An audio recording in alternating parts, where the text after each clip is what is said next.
Une terre qui se dérobe au regard a néanmoins attisé l'intérêt des voyageurs et des commerçants qui vont jeter les premières bases d'une civilisation qui va naître sur les berges de l'Oued el-Jordania.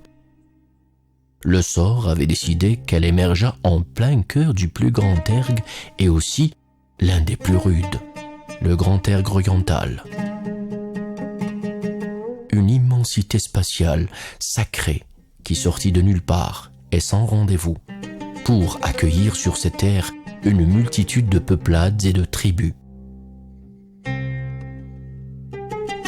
Elle est la ville des 1001 coupoles, la ville du soleil et du sable, la terre des hommes au teint basané, symbole de pureté et d'authenticité, le berceau des routes et de la douceur de la date, la source du Levant.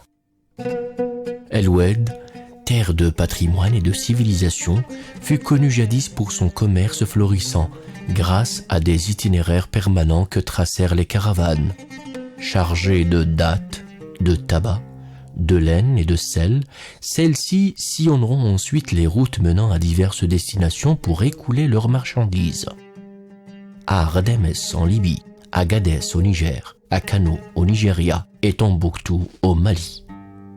De ces lieux mythiques, les caravanes reprendront le chemin du retour vers El-Oued, ramenant d'autres richesses telles le parfum, l'ivoire, les plumes d'autruche, les cuirs, les encens et de l'or brut. Grâce à cette dynamique commerciale, El-Oued parvint ainsi à rompre son isolement et à accueillir une diversité de civilisations dont la première remonte à l'ère de la préhistoire.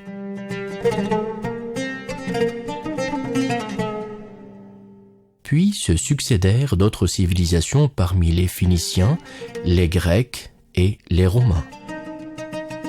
La tentative des Romains d'explorer El-Oued et ses régions du sud se déroula durant la période comprise entre les ans 19 et 22 avant l'ère chrétienne, sous le commandement du gouverneur de la province romaine d'Afrique, Cornelius Pallius.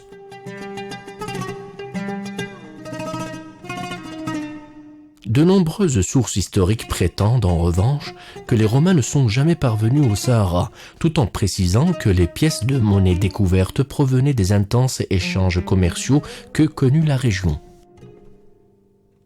El-Oued connaîtra par la suite l'arrivée des Vandales et des Byzantins qui occupèrent la région jusqu'à l'avènement des conquêtes islamiques.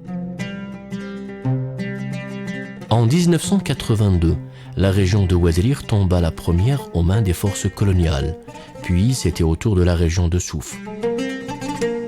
Les forces militaires françaises ne parvinrent à s'établir dans la ville d'El-Oued que vers 1887.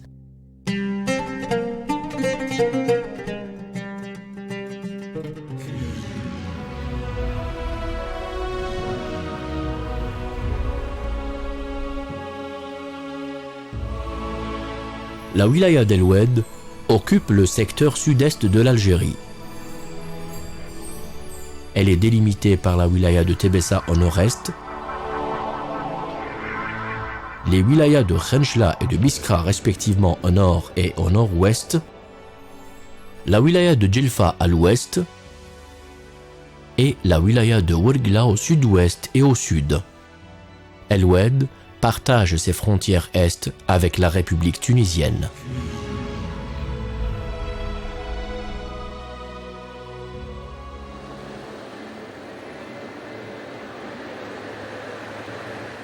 Les premières lueurs du soleil annoncent le début des activités humaines, tout en laissant entrevoir progressivement les courbures des édifices en commençant par les fascinantes arcades supportant les murs, ces vastes boulevards, ces mosquées et leurs minarets. Outre ce tableau féerique, l'horizon d'El-Oued dessine l'immensité impressionnante de l'univers, procurant une intense énergie qui invite à s'activer chaque matin.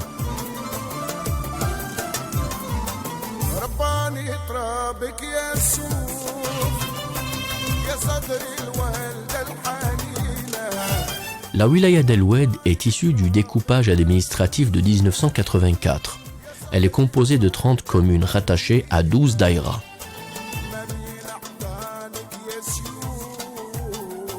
La wilaya d'El-Oued se se distingue par un modèle urbanistique des plus caractéristiques, façonné par des conditions naturelles et de milieux particuliers, ainsi que par la culture spécifique propre à sa population.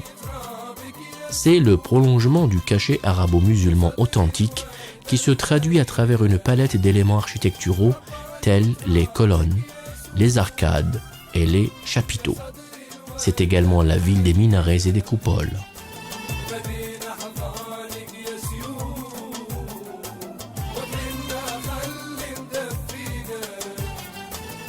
La population d'El Oued a su préserver depuis les temps les plus reculés la coupole qui transparaît à travers toutes les constructions.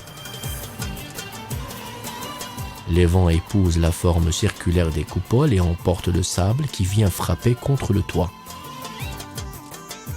Le milieu environnant impose à l'homme des défis de toute nature et lui confère les conditions de vie adéquates à même de vivre en harmonie avec les attraits de Dame Nature.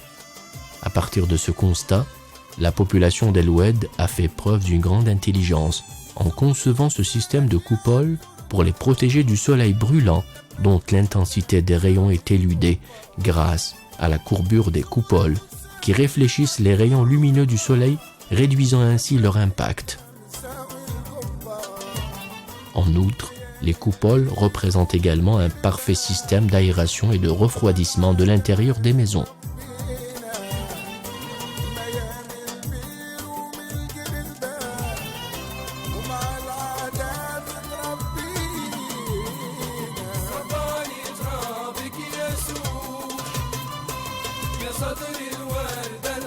La ville de Gmar est connue pour ses portes historiques telles la porte de l'Ouest et la porte de l'Est. Elle tire également sa réputation de l'activité de la sculpture sur stuc grâce à ses brillants artistes qui avaient porté haut leur métier à l'image de Omar Gaga et tant d'autres natifs d'El Oued. La sculpture du stuc est loin d'être une activité banale et à la portée de tous.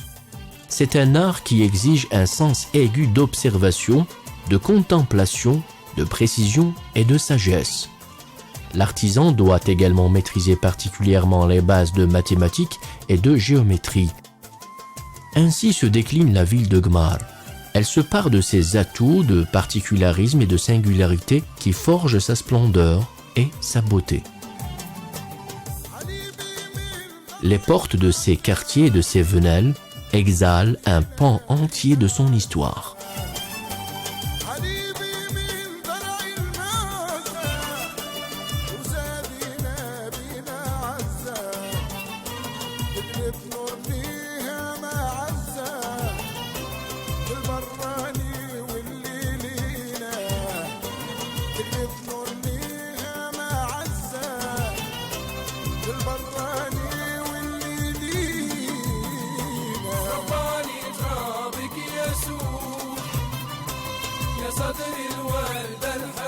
Depuis les temps lointains, la ville d'El Oued a été un important centre économique et commercial pour les villes alentours, à la faveur notamment de ses marchés situés en plein cœur du quartier d'El Achash, qui représente non seulement un intérêt économique, mais jouissait également d'un statut social par l'entremise de sa place publique où le contact humain prenait tout son sens par l'échange d'informations et de nouvelles, le tout dans une ambiance conviviale d'animation culturelle.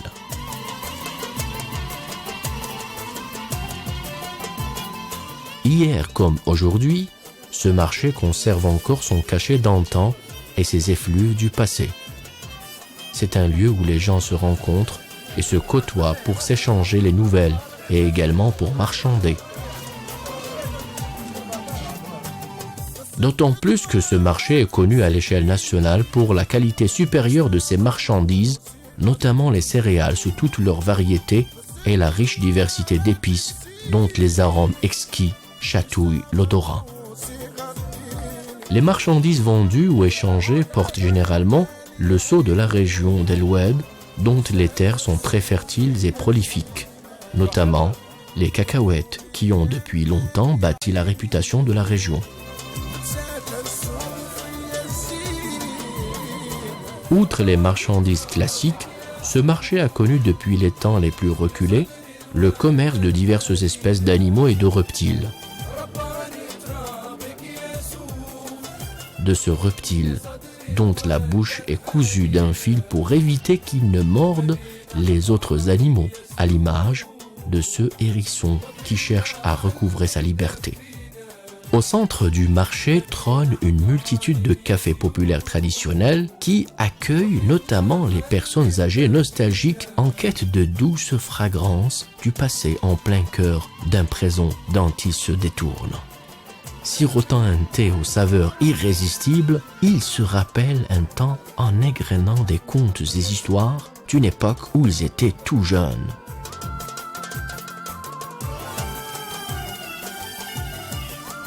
La wilaya d'El Oued dispose d'un riche ensemble d'infrastructures d'accueil et d'hébergement, offrant aux touristes de prestigieuses prestations de services à même de garantir leur confort et leur bien-être.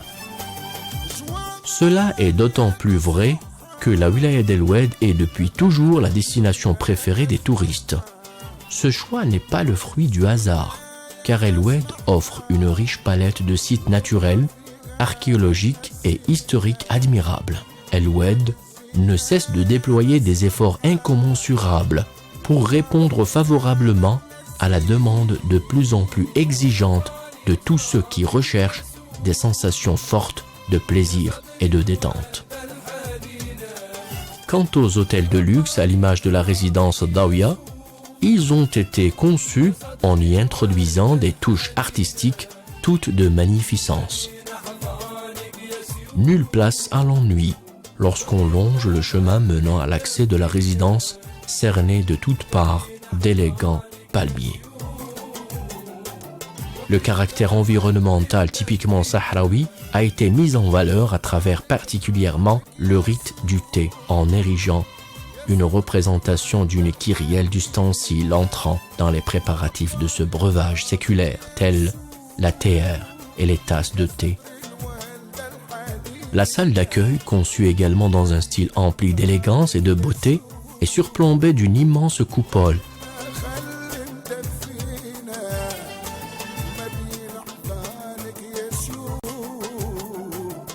Le séjour à El Oued est une symphonie de beauté qui se joue de jour comme de nuit. La somptuosité des lieux surclasse la limite du temps et le voyage se déroule de splendeur en splendeur avec une magie sans cesse renouvelée.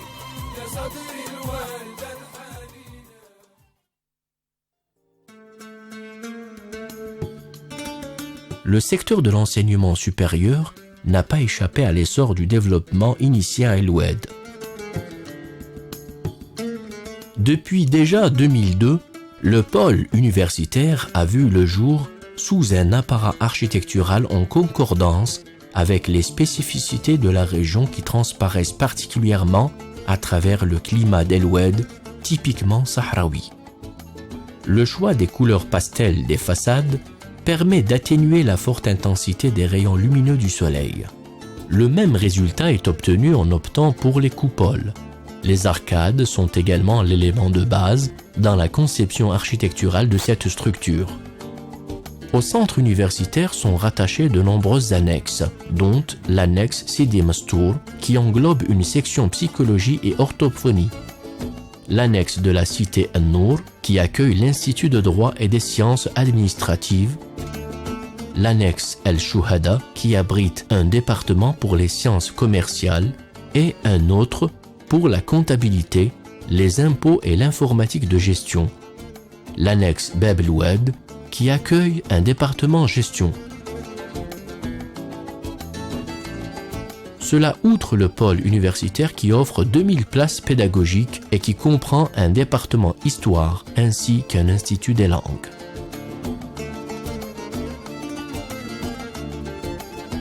Parmi les nouvelles spécialités dont a bénéficié le centre universitaire, la sociologie éducative et l'électronique, toutes deux intégrées dans le cadre du nouveau système LMD. Le secteur de l'enseignement supérieur a également enregistré la réception de 2 résidences universitaires avec une capacité d'accueil de 500 lits chacune et une autre avec 1000 lits.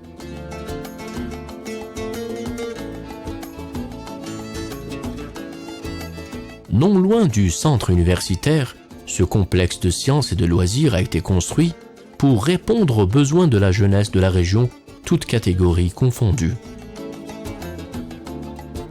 Dès l'entrée du bâtiment, une coupole dressée en plein cœur du hall fascine le regard.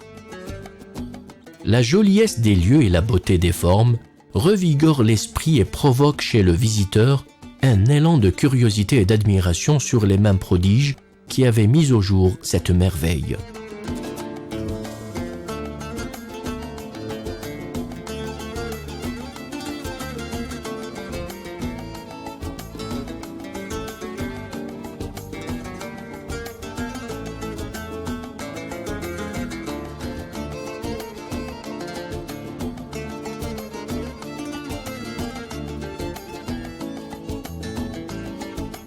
Ce complexe abrite 7 ailes correspondant chacune à une spécialité. La plus importante est la salle d'audiovisuel, toute équipée d'instruments et de matériel à la pointe de la technologie. Les adhérents à cette option apprennent les langues vivantes et améliorent leurs performances en concordance avec leurs activités externes, tout en exploitant également d'autres équipements disponibles dans les salles avoisinantes, en l'occurrence les disciplines liées à l'informatique en liaison avec la toile mondiale de l'Internet. À leur façon, ils réduisent et raccourcissent les distances. Encore mieux, le centre a mis à la disposition des amoureux de l'astronomie des équipements très sophistiqués qui leur permettent de se rapprocher de leur espace extérieur avec l'aide de professeurs spécialisés en la matière.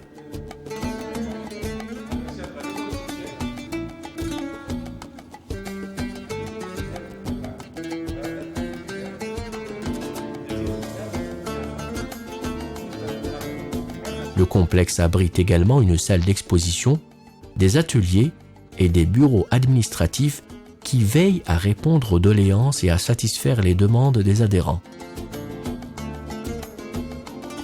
En outre, une salle de lecture riche en différents ouvrages accueille également les personnes qui désirent enrichir leur culture et approfondir leurs connaissances. Les ouvrages sont également prêtés pour les consultations externes.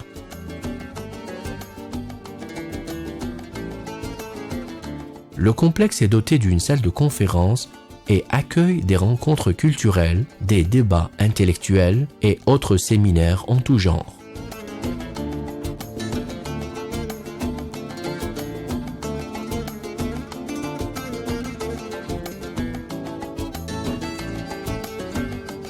En puisant leur inspiration d'une architecture dominée par l'authenticité, les bâtisseurs de ce complexe s'étaient basés sur des éléments répétitifs tels les colonnes, les coupoles et les arcades, qu'ils avaient par la suite agencés dans une structure harmonieuse à même de donner naissance à ce vaste édifice de toute beauté.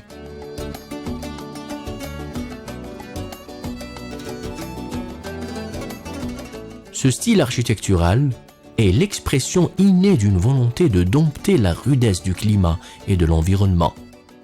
C'est aussi la traduction d'une appartenance spirituelle profonde et le besoin de s'adapter aux conditions défavorables du milieu. La réalisation de cet espace culturel est le couronnement somme toute logique de la dynamique culturelle qu'a connue la wilaya d'El Oued.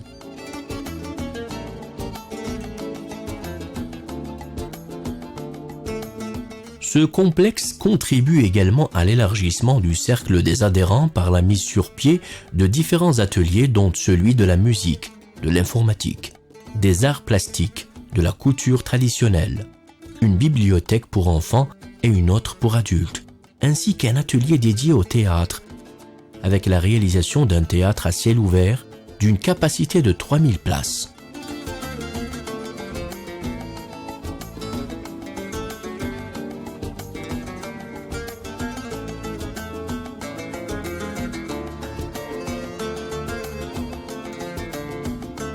Ces marches mènent au premier étage qui donne directement au hall ouvert vers l'extérieur par des fenêtres qui éclairent naturellement l'intérieur dont les murs et le parquet réfléchissent les rayons lumineux du soleil. Les couleurs pastel, constituant le revêtement mural, absorbent la chaleur torride du soleil. Quant au plafond du hall, il est représenté par des coupoles ornées de sculptures sur du plâtre, offrant des représentations harmonieuses et symétriques exécutées avec finesse et précision. La réalisation de ces tableaux sur du plâtre n'est pas une œuvre de tout repos. À travers ce travail de haute précision, il ressort la part belle accordée au sens de l'observation très développée et dénote la diversité des formes et symboles utilisés.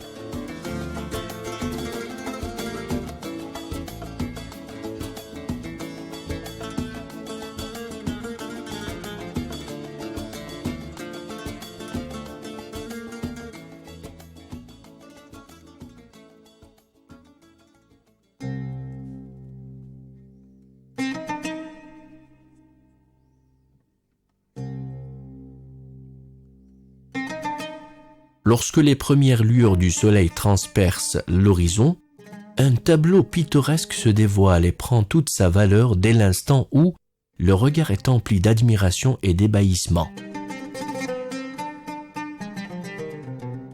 Une série de silhouettes se dessine, laissant entrevoir son sable, ses coupoles, ses minarets et ses mosquées.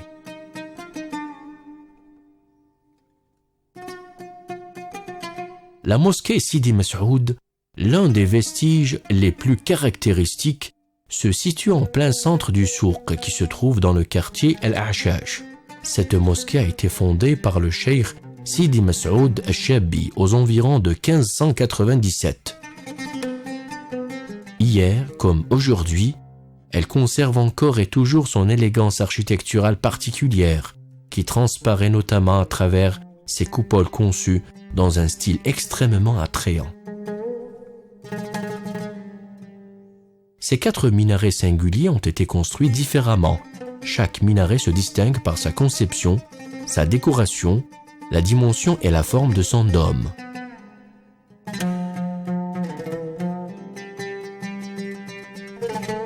La mosquée Sidi Masoud a depuis sa création connu plusieurs opérations d'extension et de restauration.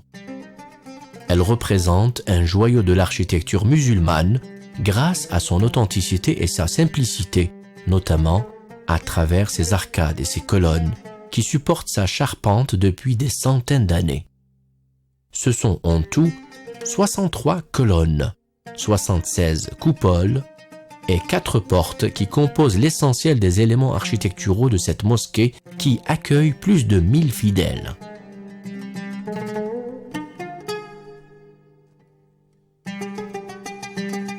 Ce minbar a été ramené en 1930 de la ville tunisienne Gafsa. Les personnes en charge de la gestion des affaires de Jama' as-Souq avaient conservé ce minbar dans son état d'origine.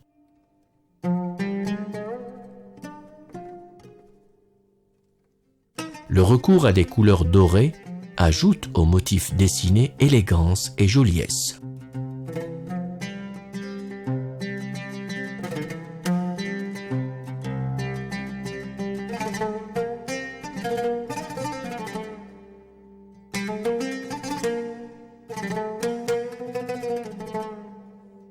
Parmi les imams et les enseignants les plus célèbres de cette mosquée, Sidi Mohammed el-Hadi ben Mastour, son fils Youssef qui lui succéda, son petit-fils Bourzela, El-Hajj Abdallah, Sidi el-Jdidi et tant d'autres, tant la liste est longue.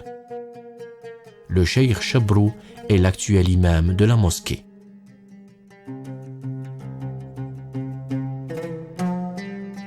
Les coupoles et les nombreux coins et recoins de la mosquée ont été ornés de sculptures sur plâtre en façonnant diverses formes qui, elles-mêmes, s'inspirent de différents styles décoratifs. Les éléments de décoration puisent leur modèle du monde des plantes et des formes géométriques. La disposition des motifs se fait dans un agencement symétrique et harmonieux. La répartition homogène des éléments d'ornement en concordance avec les arcades disposées à l'intérieur de la mosquée est ce qui confère à l'ensemble une magnificence inégalable et démontre le sens créatif très développé des artistes maîtres de l'œuvre.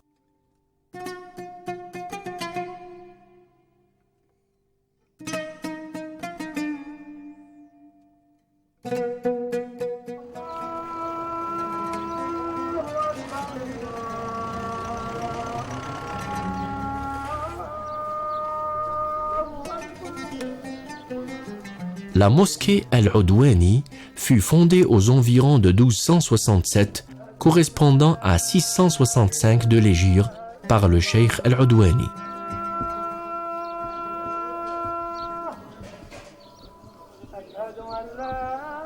Durant plusieurs années, cette mosquée connut de nombreuses opérations d'extension pour connaître sa forme actuelle.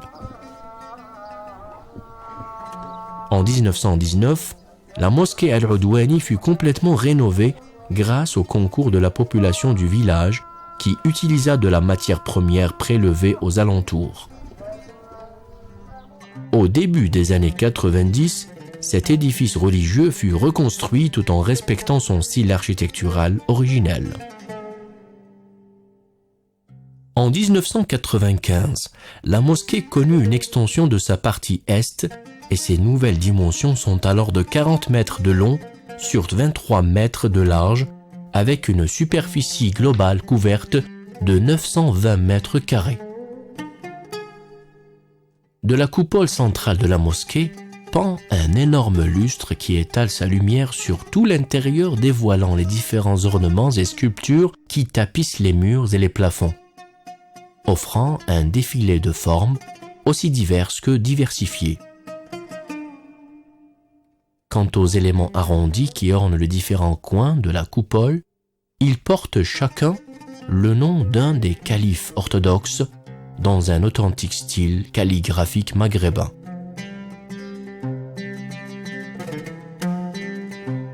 Les couleurs choisies sont vives et s'accommodent parfaitement avec les couleurs du mihrab. Les responsables chargés de la gestion de cette mosquée expriment leur intention et volonté de construire une bibliothèque du nom du fondateur de la mosquée qui servirait à conserver les plus importants manuscrits et ouvrages dont certains datent de plusieurs dizaines d'années, voire des centaines pour certains.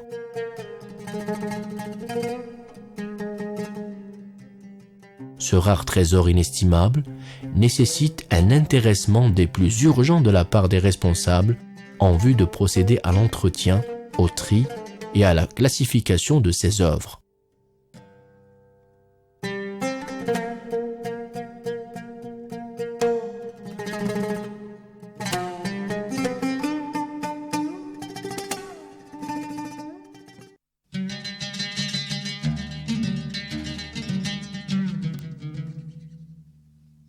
À proximité de ces mosquées, El Oued regorge également de zaouïas éparpillées sur l'ensemble du territoire de la wilaya.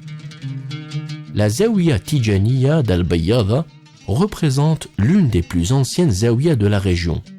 Cette zaouïa conserve encore son architecture originelle, malgré l'agression du temps qui s'est égrené sur des centaines d'années. Bien au contraire, il semble même que les effluves de l'histoire ancienne hantent encore les lieux et leur confèrent beauté et splendeur. Quant à ces piliers, ils semblent résister en se dressant encore majestueusement et avec fierté, comme pour éterniser son appartenance à l'authenticité et attester son enracinement profond. Des détails au commencement interpellent le regard qui s'émerveille devant cette œuvre artistique qui traduit la beauté et la maîtrise des sculptures d'inspiration musulmane. Ces décorations faites de diverses formes qui s'entrecroisent révèlent le génie des artistes qui avaient réalisé ce travail de précision et de finesse.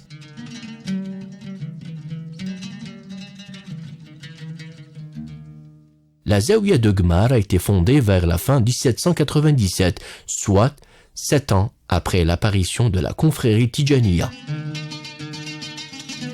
L'accès à l'intérieur donne sur un hall à partir duquel on peut apercevoir un ensemble de structures et d'annexes exceptionnelles, à l'exemple de l'école coranique, de l'espace réservé aux prières, d'un palais, d'un tombeau, de lieux d'accueil ainsi que de passages en forme d'arcade.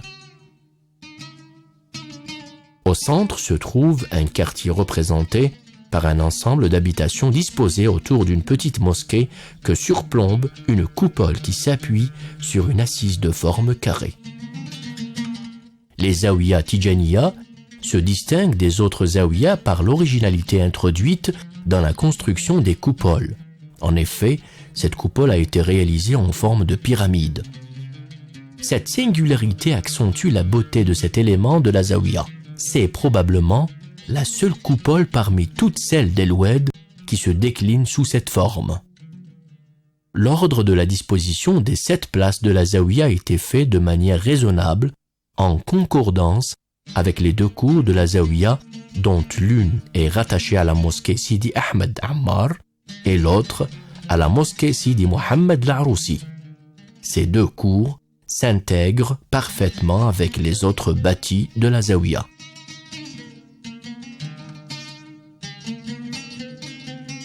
L'intérieur de la coupole pyramidale n'est pas moins esthétique que son aspect extérieur. En effet, ses murs sont ornés de sculptures sur du plâtre qui se présentent sous diverses formes, rappelant des motifs géométriques ou des représentations de plantes. Les arcades et les coins de la coupole de la zaouïa ont été décorés avec de la sculpture sur plâtre où la calligraphie en est la dominante.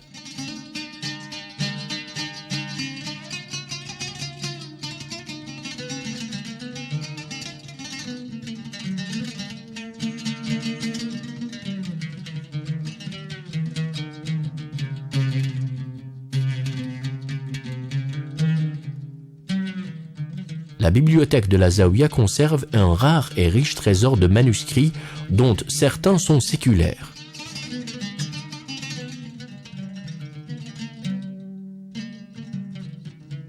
Les thèmes traités dans ces documents sont aussi divers que diversifiés. Certains ouvrages sont rédigés dans un style maghrébin.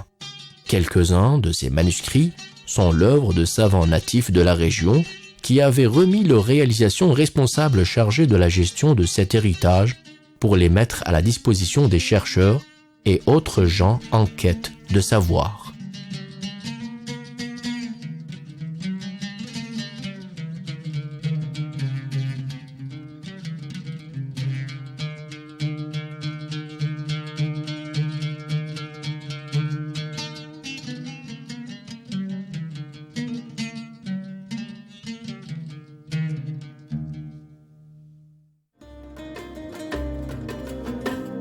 En plein cœur du quartier d'Al Hachaj se dresse la Zaouïa Sidi Salem Rahmaniya. Cette Zaouïa porte l'appellation de Sidi Salem en relation avec son fondateur, le saint tutélaire Cheikh Sidi Salem ben Mohammed, lui-même affilié au saint Sidi Mahjoub, enterré à Kairouan. Sidi Salem naquit en 1186 de l'Hégire à Ouedsouf. En 1236 de l'Hégire, il fonda la zaouïa qui porte son nom.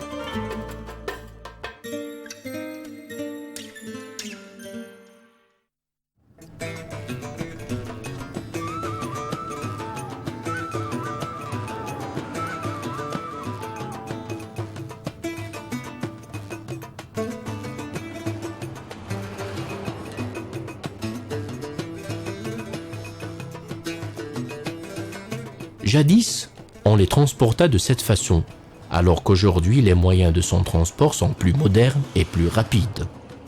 Il s'agit du voyage de la roche de Tefza, extraite d'un filon à faible profondeur. Un voyage dont la destination finale ce sont les fours d'El Foulia, dont l'appellation s'est depuis longtemps confondue avec ce métier.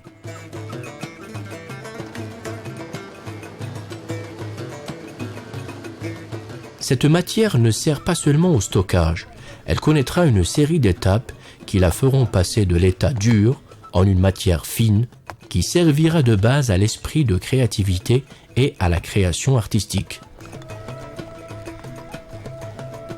Les employés trient ces pierres en fonction de leur dimension et de leur qualité.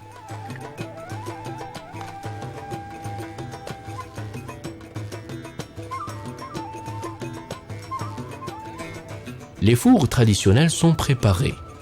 Ils sont de dimension moyenne et de forme circulaire. Localement, on les appelle « el-couche ». Les pierres sont disposées les unes sur les autres à l'intérieur du four, dont la base abrite une chambrette dans laquelle on allume le feu qui sert à chauffer les pierres. Ensuite, on les fait passer dans une machine qui va les broyer pour en faire une matière fine qui sera mise dans des sacs de même contenance, puis entreposée dans un endroit aéré et sec.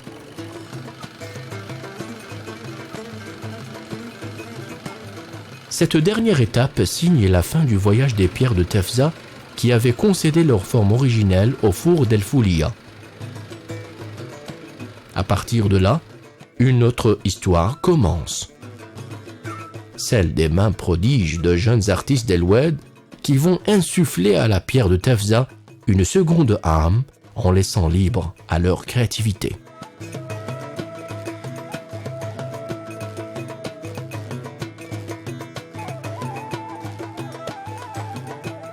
La sculpture du gypse représente un ensemble de techniques qui permettent la perforation de cette matière brute.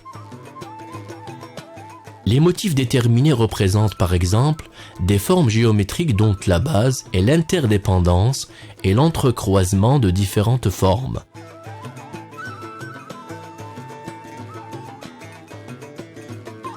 Toutes ces différentes déclinaisons décoratives sont utilisées pour l'ornement de surfaces de terrasses, de coupoles, de toitures et de colonnes.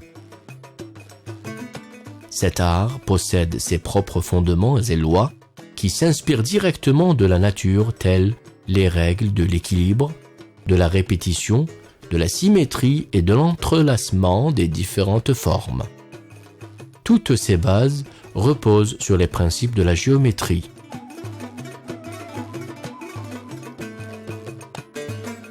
En s'appuyant sur ces données, l'artiste excelle dans l'exécution de son œuvre pour laisser libre cours à son esprit d'imagination et à son intelligence. La population d'El Oued, particulièrement celle de Gmar, est reconnue pour sa maîtrise de la sculpture sur le gypse et ce, depuis les années 40 du 19e siècle.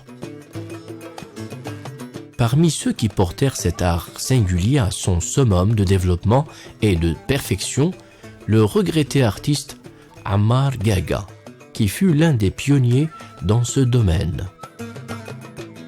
De nombreuses réalisations avaient signé son immortalité, à l'instar du grand dôme de la Grande Poste à Alger et les salles du Palais du Peuple. Son génie créateur a été reconnu par les célèbres architectes français de son époque. Cette reconnaissance a pour origine non seulement la qualité supérieure de ses œuvres, mais également les moyens modestes dont se servait cet artiste hors pair pour donner naissance à ses créations. La dextérité de cet artiste a été richement récompensée et reconnue. Il a reçu de nombreuses consécrations, dont la médaille d'honneur que lui avait décernée à Paris en août 1919 le ministre français du Commerce et de l'Industrie de l'époque. Le 22 février 1920, il a été admis en tant que membre au sein de l'Académie de la Construction et des Beaux-Arts de Paris. Plus tard, vers la fin de l'an 1930, il a été décoré du titre de l'Ordre du Mérite par le bey de Tunisie, Ahmed Pacha.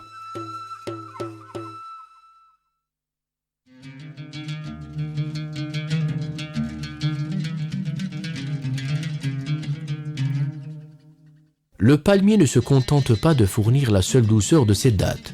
Il génère également une matière première, les feuilles de palme, qui est utilisée dans la confection de nombre d'ustensiles aussi décoratifs que pratiques et utiles, dans les activités de la vie de tous les jours. Cet arbre est une source de richesse intarissable.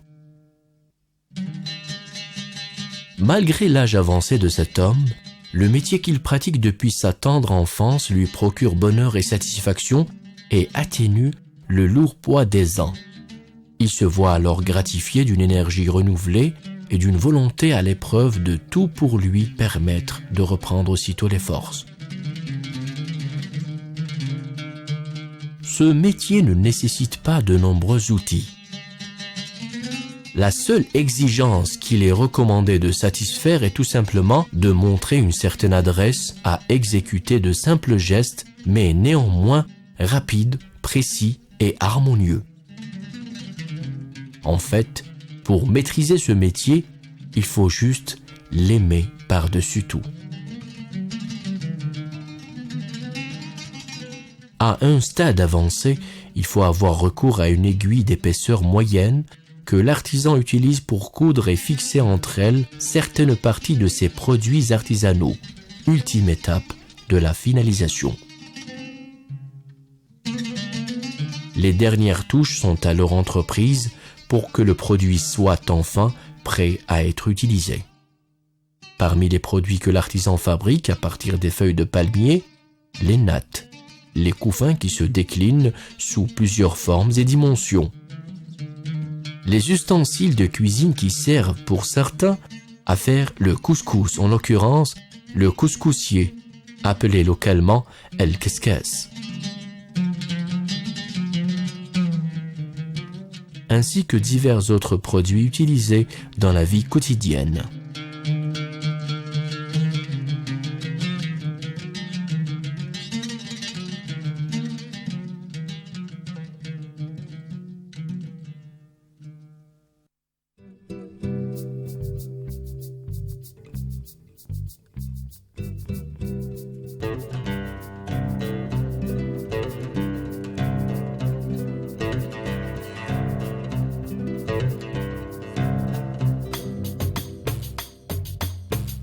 En passant des feuilles de palmier à ses tiges ou branches, on passe d'un métier à un autre. Exactement comme le passage, à travers ce geste simple, d'une sensation à une autre, ou plutôt d'une étape à une autre. Dans ce cas de figure, l'erreur n'est pas permise, voire pire, elle n'est pas pardonnée.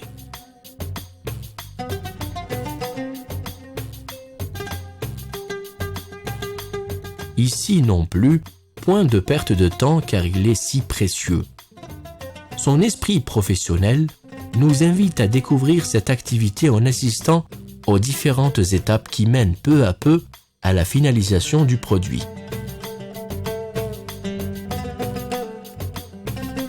L'artisan fait des trous sur ces pièces de même calibre à l'aide d'un outil tranchant et d'un marteau en bois, de telle manière à obtenir un ensemble d'éléments semblables, percés de la même manière et à l'identique.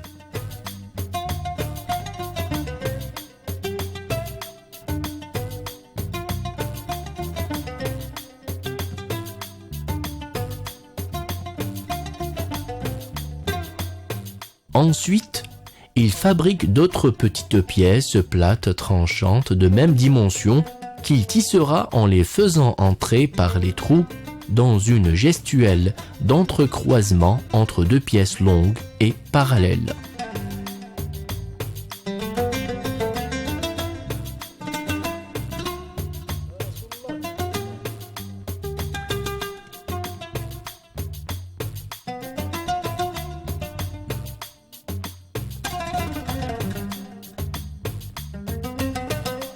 L'artisan se met alors à percer des trous aux extrémités de l'ensemble des longues pièces qu'il ajustera par la suite sur 4 tiges épaisses. C'est là que se produit le croisement horizontal et vertical pour donner cette configuration finale qui représente une toile renforcée et résistante.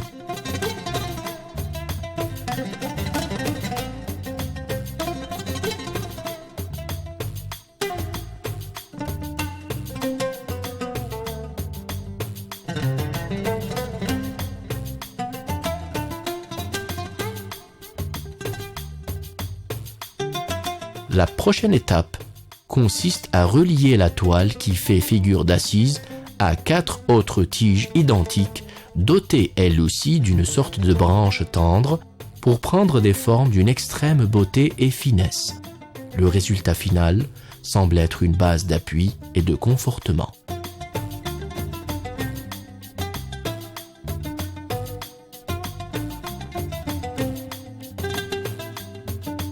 L'artisan passe alors à une autre étape, celle où il va préparer d'autres pièces traitées de telle manière à les rendre plus souples et flexibles pour qu'elles soient facilement malléables. Cette dernière étape détermine la forme finale du produit. C'est ainsi que l'on fabrique des chaises en utilisant des tiges de palmier.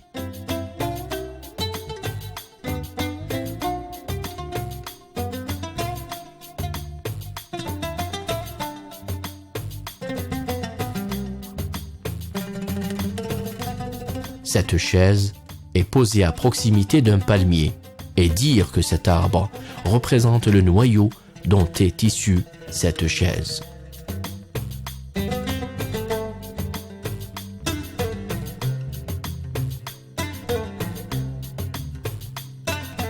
Les jeunes hommes d'El Oued ne sont pas les seuls à manifester leur attachement au passé de leurs ancêtres. La junte féminine n'est pas en reste.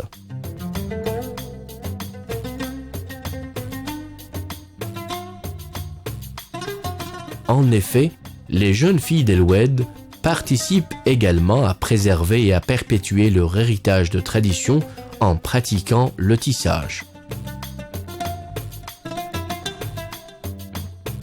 Le résultat de cette activité se perçoit à travers les produits générés dont Al-Hambal, Al-Burabah, des couvertures, des tapis qui se déclinent sous différentes variétés, le burnous, le reshabia et tant d'autres produits.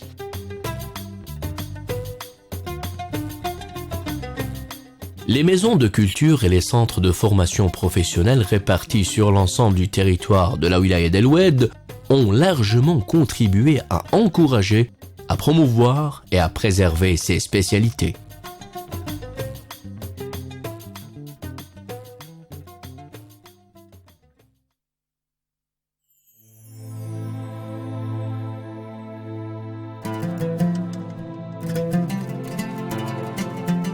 Le défilement des rayons lumineux du soleil dévoile la sérénité et la grandeur de ces vieilles maisons qui se dressent encore dans cette région qui narre son histoire à tous, mais qui préserve intacte sa candeur et ses effluves.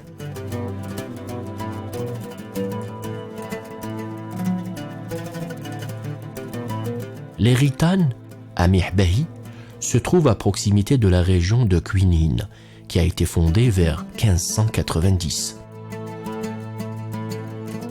Jadis, celle-ci porta l'appellation de Nezlet Rennam.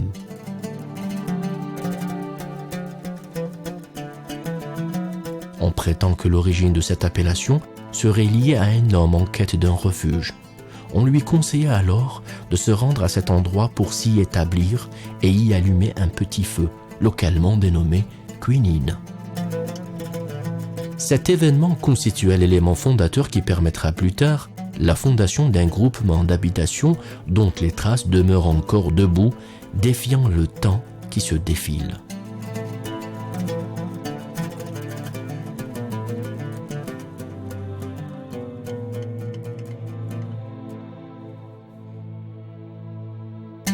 La région de Ouedrir est connue depuis les temps les plus reculés pour avoir accueilli le nombre le plus élevé de saints tutélaires qui venaient dans cette contrée pour la diffusion du savoir et l'enseignement de la religion et de tout ce qui a trait à la vie quotidienne des habitants. Parmi ces dévoués à la cause humaine et religieuse, le saint homme Sidi Ali Ben Mahjoub, qui a été fasciné par la splendeur de cette localité pour y mener une vie d'ascète dans un environnement empli de paix et de sérénité.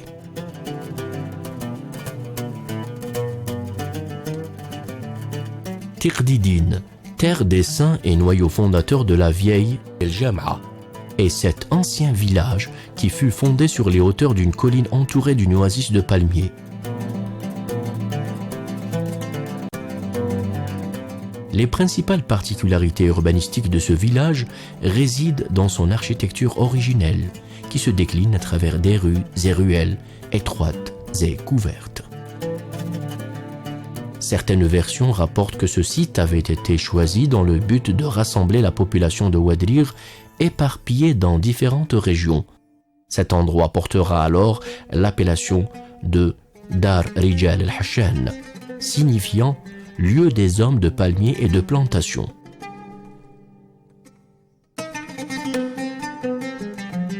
D'autres versions prétendent que le choix de ce lieu précis avait tenu compte des distances séparant les villes et villages alentours d'alors. Pour ce faire, des délégations de la population de chaque village démarrèrent en même temps. Après 2 jours de marche, le point de leur croisement représentera ce lieu de rencontre, El Jama'a, terme à l'origine de l'appellation de ce village. Il ne reste de l'ancienne Jama'a que cet ensemble de maisons qui résiste encore contre les agressions du temps qui s'égrènent. Tout ce que recèle cette ville en héritage historique et naturel a fait d'elle un important site touristique drainant une foule immense de visiteurs.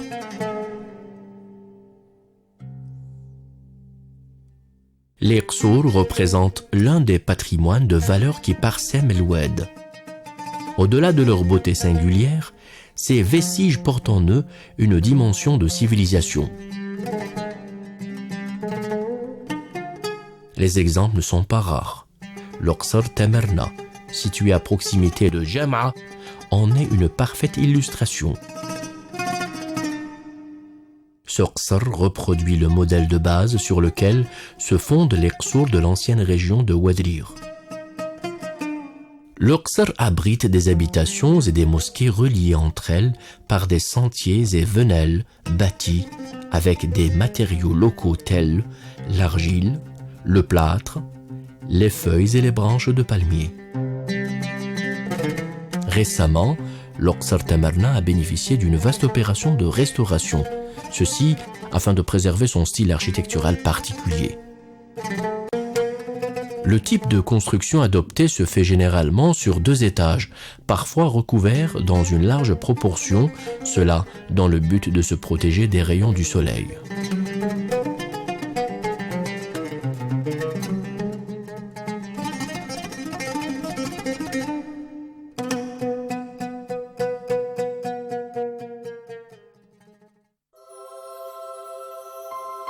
La préservation et la protection de la mémoire collective d'El Oued ne s'est pas seulement traduite à travers les chantiers de restauration et de réhabilitation des qsar et autres formes du patrimoine local, mais elle s'est également matérialisée par la conservation de diverses pièces et reliques archéologiques au niveau de 4 musées, dont l'annexe du musée du Moudjahid à El Oued, fondé en 1993.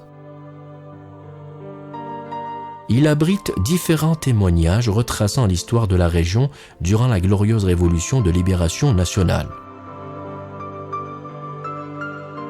La bravoure et la ténacité des combattants avaient porté un coup dur au moral des troupes des forces coloniales, ce qui les a amenés à édifier des camps de concentration et de torture au fin fond du Sahara. Parfois, le Sahara n'est pas seulement cet espace qui offre des moments exceptionnels de détente et d'évasion, mais en de nombreuses occasions, il n'est pas aisé à ceux d'entre lesquels leur liberté leur avait été ravie d'accaparer de l'immensité de ces lieux, ne serait-ce que quelques mètres.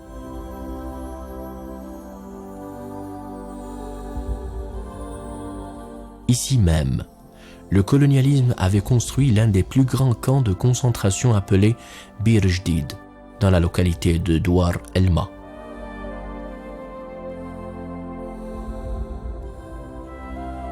Ce camp militaire était doté d'une piste d'atterrissage représentée par une longue ligne droite en plein cœur de ce sentier naturel.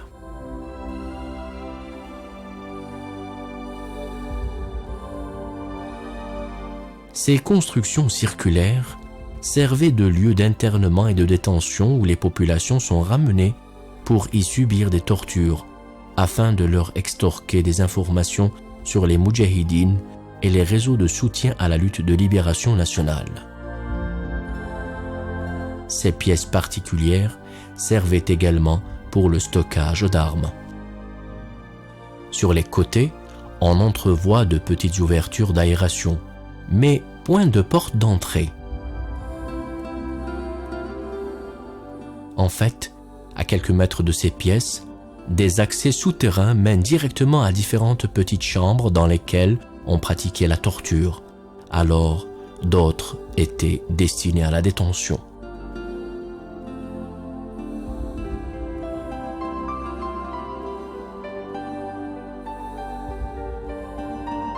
Non loin de ces pièces circulaires, des résidences pour les officiers et les soldats affectés à la surveillance ont été érigées.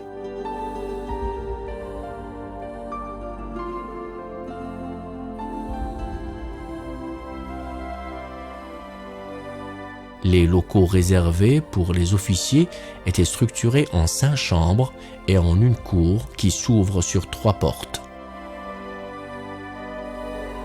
Quant à la partie destinée aux soldats, elle est composée de 7 pièces et d'une cuisine.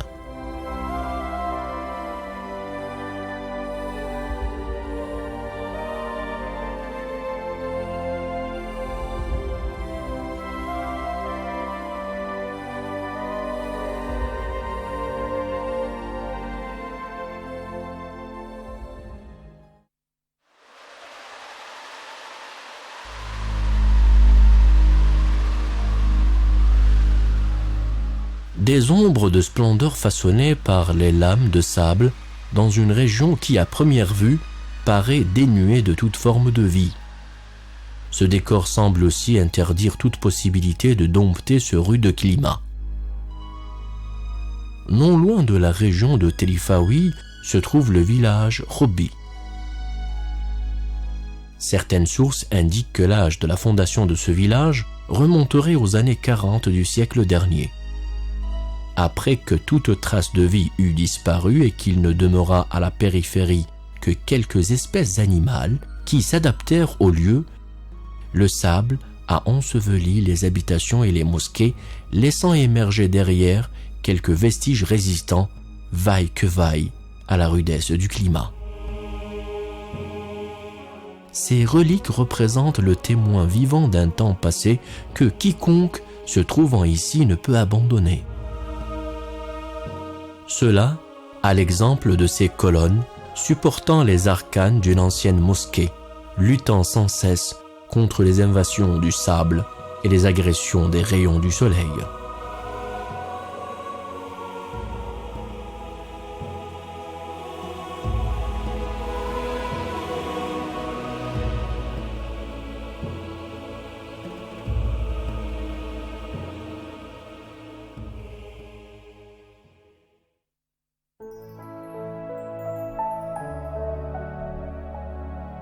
En plein cœur d'un tel mirage, comment peut-on retrouver son chemin dans l'immensité du désert d'El Oued sans se perdre? Les habitants d'El Oued ont résolu cette problématique depuis des siècles en apportant des solutions et des réponses à ces questionnements et à ces inquiétudes. En effet, pour éviter de se perdre, la population d'El Oued avait mis au point un système ingénieux de postes de repères appelé localement Gmirat. Elles sont exploitées pour matérialiser les itinéraires complexes en plein Sahara, notamment ceux empruntés par les caravanes. Ces repères signalent également la présence à proximité d'une source d'eau. Les Gmirat sont généralement disposés selon des distances régulières. Les étagements au niveau des Gmirat indiquent la distance qui reste à parcourir entre 2 points. Quelle autre intelligence peut rivaliser avec le génie des habitants d'El Oued? Ils avaient laissé des témoins encore vivants de leur passé. Des écrits profonds les ont immortalisés dans le livre de l'histoire. Ceci est l'histoire de Borj al-Hamraya. Il s'agit d'un fort de surveillance et de contrôle érigé en 1930 durant la période correspondant à la présence coloniale française. Les pièces et les chambres de cet ancien site militaire sont encore debout malgré l'agression du temps et des conditions rudes du climat. Ce lieu demeure un site touristique qui draine les amateurs du tourisme historique et de la découverte.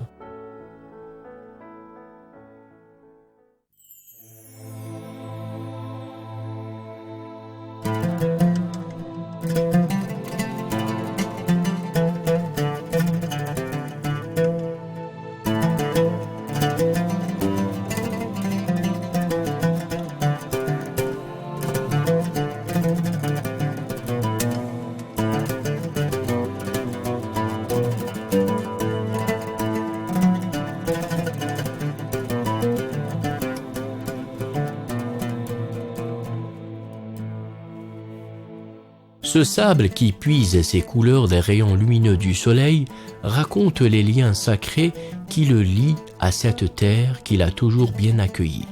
Il a alors occupé les 3/4 de sa superficie globale et formé de grandes dunes dont la hauteur oscille entre 80 et 120 mètres. C'est le Grand Erg oriental. Les sables d'El Oued ne se contentent pas de cette seule histoire. Elles donnèrent à cette région pendant une longue période son ancienne appellation de Oued Souf. Le terme Saïf désigne dune de sable.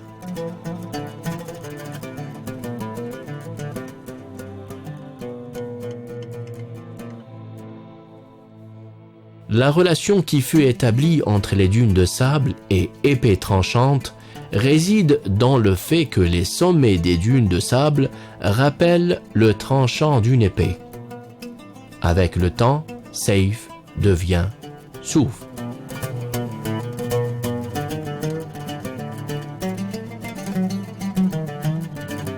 El Oued est ainsi faite. C'est un tableau féerique de sinuosité et de courbure qui s'étendent à perte de vue. Ces paysages uniques fascinent tous ceux qui possèdent la faculté d'appréhender sans nulle hésitation une telle merveille en sachant évoquer la grandeur du palmier et la douceur du sable dans une rencontre sans rendez-vous.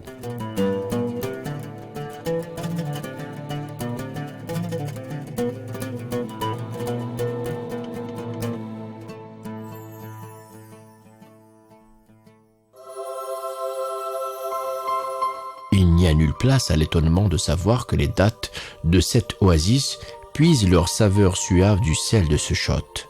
Il n'est également que consternant qu'en plein cœur de cette blancheur immaculée, un enfant trouve son chemin en quête de la vie dans un long déplacement à la recherche de bois pour allumer le feu. Tout cela représente une large palette de paradoxes et d'anachronismes attrayants et que l'on ne trouve nulle part ailleurs qu'à El Oued. Les dépressions représentent l'une des formes géomorphologiques qui décrivent le relief d'El Oued. Ce sont des zones humides, se présentant sous forme de sépras, de marécages montagneux ou d'étendues d'eau naturelle, généralement le résultat de remontées d'eau à la surface. Ici, l'eau coule, stagne, est douce ou salée.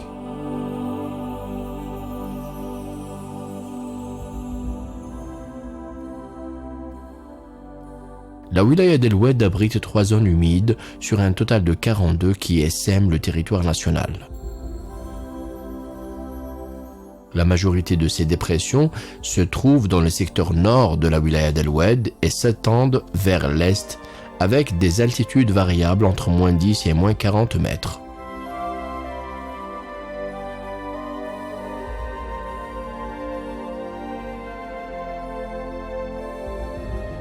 Parmi les chotts les plus connus, Oued Akhrouf, Chott Melghir et Chott Marwen. Les oiseaux d'eau représentent également un maillon de la riche diversité qui caractérise le Chott Marwen.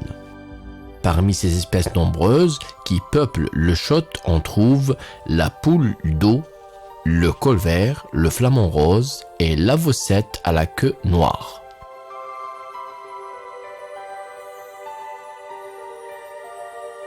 Cet environnement offre à ces oiseaux un site inévitable du fait qu'elles en font une halte obligatoire lors de leur mouvement migratoire entre l'hiver et l'été.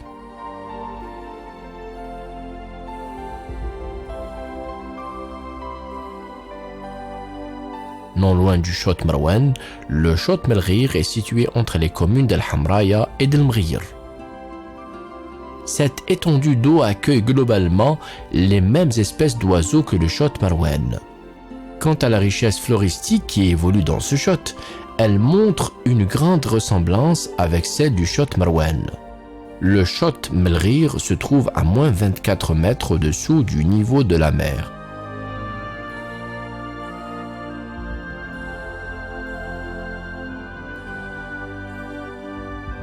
Il est fort probable que, représentement, les oiseaux du Chott Marwan quitteront ces lieux à destination du Chott Melghir en quête de chaleur et de quiétude, ou alors inversement.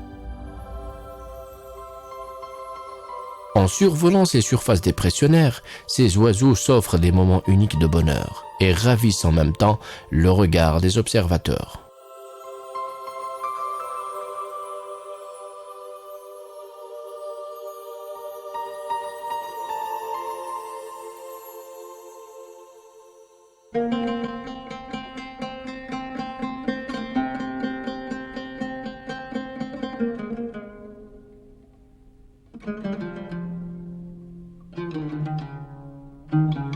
Un cours d'eau qui sème la vie dans ce lac depuis des centaines d'années. Une tranquillité magique et fascinante qui inspire sérénité et quiétude dans les cœurs, une terre de splendeur et de relaxation.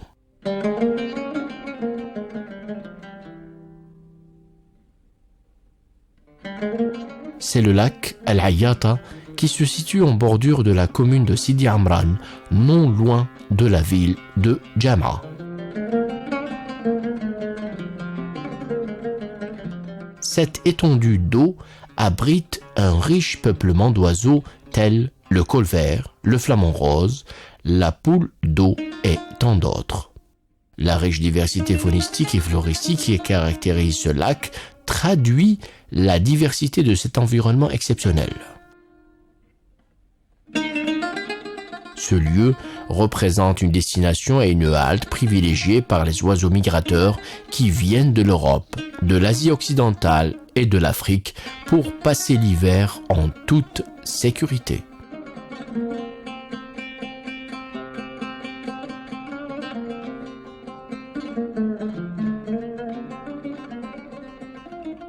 Après avoir quitté le lac Al-Ayata l'an dernier, voilà que le temps de retour arrive. Ces espèces d'oiseaux retrouvent un lieu familier qui s'accommode à son tour de leur présence. Un lieu où le ciel est bleu azur, l'eau est pure et les palmiers verdoyants. Ces oiseaux expriment à leur manière leur bonheur de se retrouver dans un endroit qu'ils connaissent parfaitement.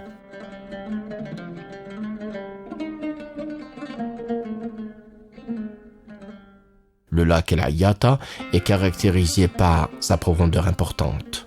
Ses eaux sont salées et la terre calcique qui tapisse son fond est de texture sableuse.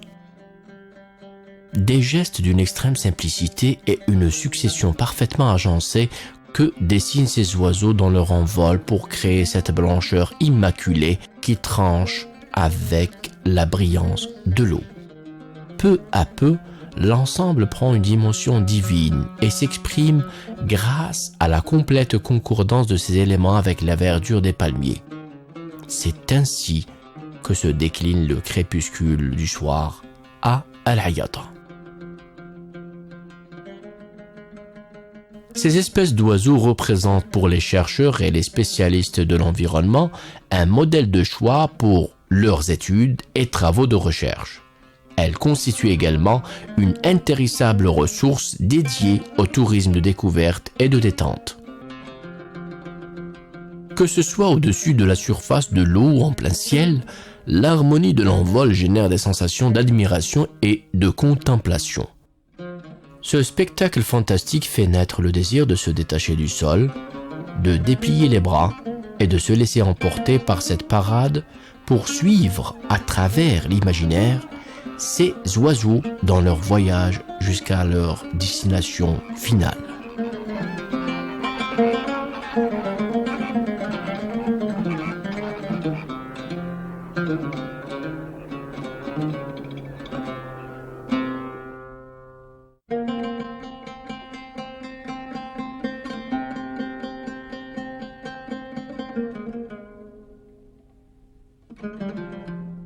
Une adresse différente pour une beauté magique. Ainsi sont faits les lacs d'El Oued. Outre le lac El Ayata, d'autres zones humides longent également la région de Wadir. Qanat Toyour, El Malah, le lac Sidi Khlil, le lac Ain Safra, Oued Sira et le lac Ain Zirqa. Le lac Ain Zirqa est une terre de contes et de légendes. Il représente également une importante diversité environnementale et biologique. La longue distance qui sépare le littoral du Sahara est vite raccourcie grâce à ces poissons qui accueillent les visiteurs à leur manière. Ces lieux avaient-ils choisi ce faste et cette magnificence pour y élire domicile, ou alors c'est la beauté qui a apporté son dévolu sur ces lieux?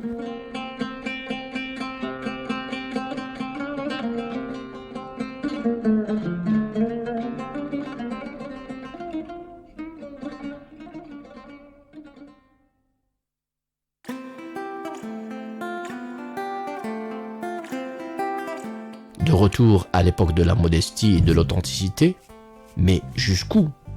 Aux hauteurs vertigineuses des palmiers en plein cœur du sable, à la vie au milieu d'une nature vierge, à la verdure des palmiers qui tranchent avec le jaune doré des dunes de sable, une raie lumineuse et une quiétude admirable qui cache, tel un écrin, des secrets mystérieux. Ici, ce sont les ritanes, des cuvettes où l'eau de la nappe phréatique peu profonde est utilisée pour le creusement de routes, entonnoirs profonds de 6 à 12 mètres au fond desquels les palmiers dattiers sont plantés. De toute façon, aucun puits ne suffira à satisfaire aux besoins de tous ces palmiers. Pour contourner ce problème, la population locale a eu l'ingénieuse idée de planter le palmier à une certaine profondeur du niveau de l'eau, déterminée par des spécialistes de telle manière à ce que les racines du palmier atteignent facilement la nappe phréatique. La date que donne ce type de palmier présente un faible taux d'humidité, ce qui facilite son stockage et sa transformation, une bonne résistance aux diverses maladies et une richesse en sels minéraux.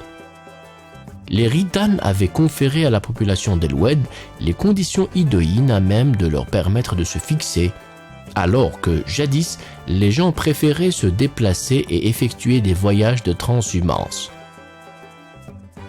Anciennement, Armala est un terme qui qualifie ceux qui creusent les ritanes.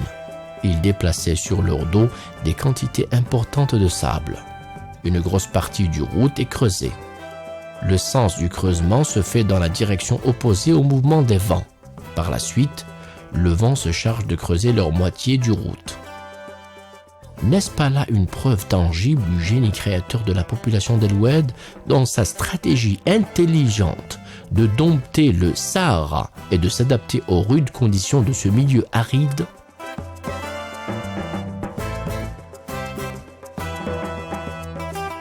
À perte de vue, un océan d'oasis de palmiers brise le silence du Sahara. Cette opulence de verdure dévoile sans hésitation le secret de l'extrême beauté des lieux. Cette toile de magnificence représente une touche de grandeur que domine l'humilité. Les rayons du soleil qui parviennent malgré tout au sol dessinent des silhouettes de beauté qui, nées du reflet des raies lumineuses, sur la surface de l'eau qui coule dans un mouvement perpétuel. Les techniques d'irrigation avaient connu un processus de modernisation notoire, après que la tradition dominait jadis cette activité en ayant recours à des procédés primitifs. Présentement, grâce aux forages de plus en plus profonds, dotés de puissantes pompes à haut débit, les besoins en irrigation de toutes les palmeraies sont largement satisfaits.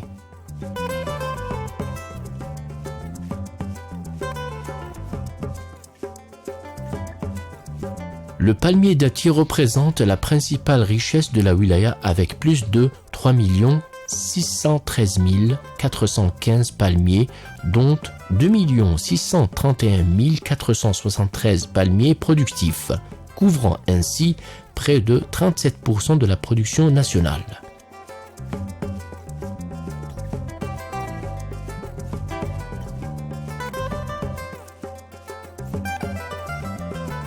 La production moyenne sur les 3 dernières années est estimée à près de 135 000 tonnes de dattes par an. Grâce aux différents mécanismes nationaux dont bénéficie le secteur agricole, la wilaya escompte enrichir et développer cette culture avec un important programme de renouvellement de cette richesse en plantant plus de 1 million de palmiers. Les dattes d'El Oued sont parmi les plus prisées car de meilleure qualité. En effet, elles sont riches en sels minéraux, résistent à de nombreuses maladies, leur saveur est sans nul autre pareil et enfin, leur taux d'humidité permet un long stockage.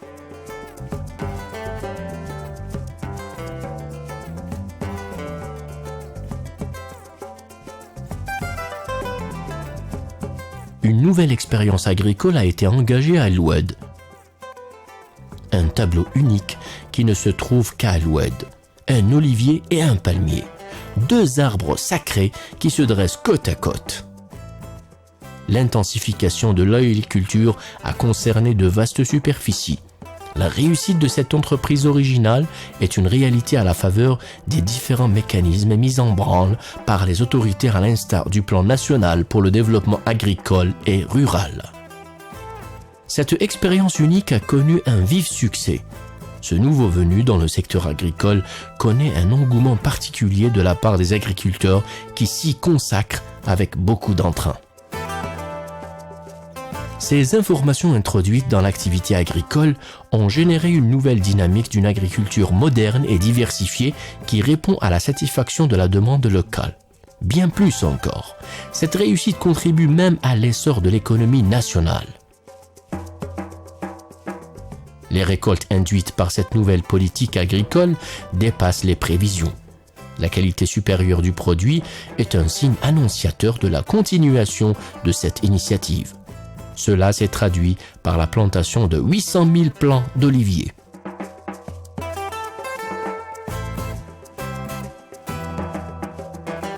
La cueillette d'olives est l'une des autres saisons de l'année à El Oued.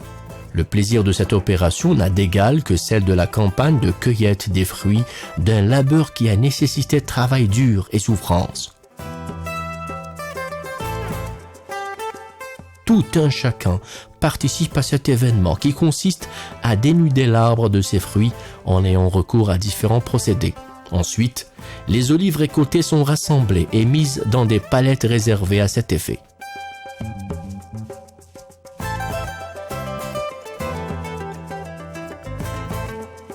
Les femmes ne sont pas en reste.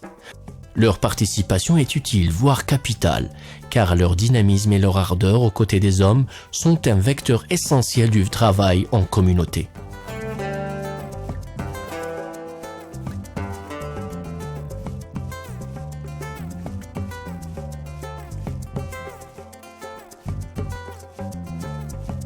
Après la récolte, la production prend le chemin des pressoirs. Ici, dans ces locaux, l'opération de tri est automatique. Les olives en mauvais état sont éliminées et le reste est débarrassé de feuilles et autres débris, puis lavé.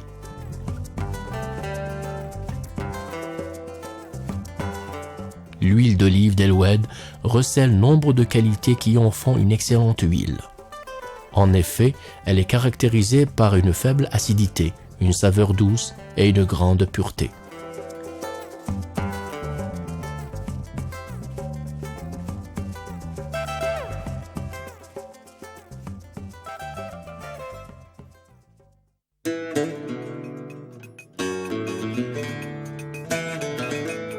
Le paysage d'El Oued fait de dunes de sable doré et des coupoles de la ville qui retracent sa longue histoire tranche nettement, et non sans émerveillement, avec ses formes circulaires de verdure qui brisent la monotonie et la monochromie du Sahara. Ce sont d'énormes champs de pommes de terre. Grâce au recours à de nouvelles techniques d'irrigation, la culture de la pomme de terre à El Oued est devenue la principale activité agricole. L'irrigation par la technique de l'aspersion présente un double avantage. D'une part, elle permet d'économiser l'eau et d'autre part, elle limite le développement des mauvaises herbes nuisibles à la production. La culture de la pomme de terre à El Oued a connu une rapide expansion. La production dépasse les 180 000 tonnes par an.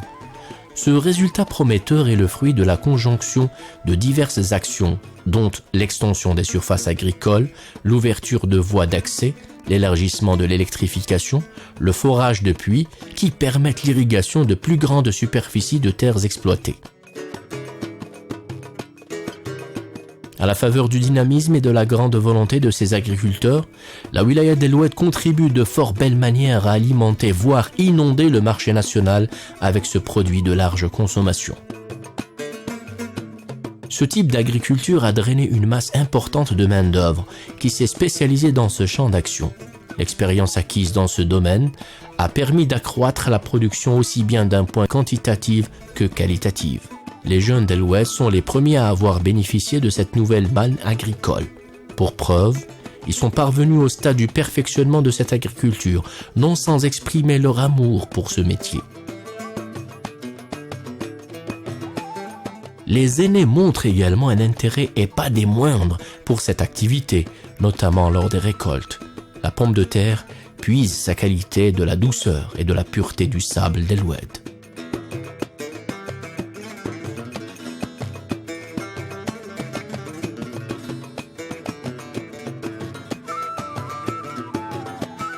L'opération de récolte de la pomme de terre à El Oued est une tâche aisée grâce à la qualité de ces terres sableuses.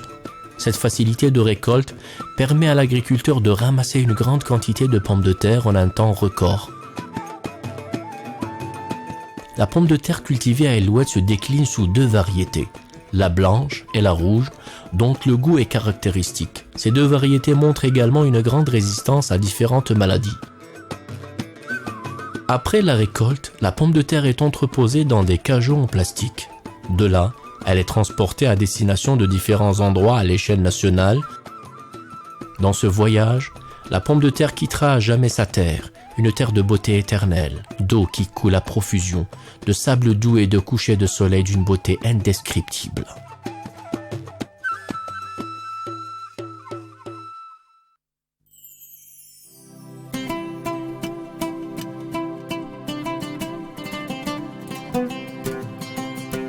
Leur nom est associé à l'aridité du climat et à la dureté de l'environnement dans lesquels ils évoluent depuis des millénaires, car parfaitement adaptés.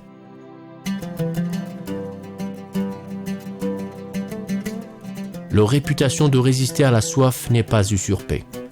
Ils peuvent vivre sans eau pendant plus de 40 jours. Ils pâturent sans gardien du mois d'avril jusqu'au mois de mai en se nourrissant de la végétation naturelle qui pousse dans ces lieux arides.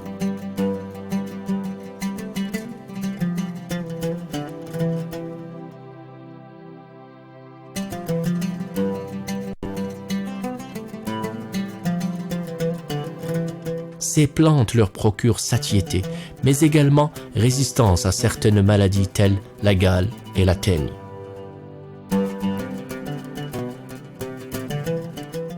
Les dromadaires ont une longévité de 25 à 30 ans. La femelle atteint sa maturité sexuelle à 4 ou à 5 ans. Après une gestation qui dure 12 mois, la mise bas s'effectue en aparté loin des regards indiscrets des humains. Les dromadaires ont un mode de vie particulier, se multipliant entre eux, les individus se constituent en groupes. Le nombre de dromadaires à El Oued dépasse les 27 495 têtes. Les responsables en charge du secteur agricole ont pour mission de développer cette richesse animalière à travers un ensemble d'actions visant la protection de cette espèce et la création d'une structure dont le but principal et le développement de ce type d'élevage, ainsi que l'amélioration génétique de cette race.